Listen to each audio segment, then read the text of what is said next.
আমি একজন মধ্যবিত্ত পরিবারের সন্তান রে ভাই। আমাদের অহংকার বলতে কিচ্ছু নাই। কি নিয়ে অহংকার করবো রে ভাই? না আছে বাবার টাকা, না আছে ক্ষমতা। কিছুদিন পরই হয়তো চলে যাব টাকার জন্য দূরপ্রবাসে, হয়ে যাব রেমিটেন্স যোদ্ধা। দামি বাইক আর নিজের খেয়াল খুশি মতো চলার অভ্যাস আমাদের না রে ভাই।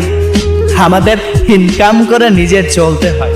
তুমি শুনেছ না, দিন আনে দিন খাই। আমি তারই ছেলে রে ভাই।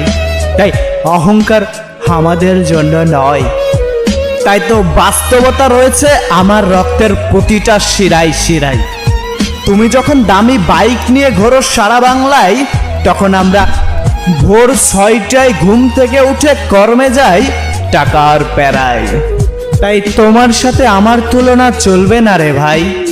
এই কথাগুলোর মূল্য শুধুমাত্র মধ্যবিত্ত পরিবারের সন্তানরাই বুঝবে রে ভাই।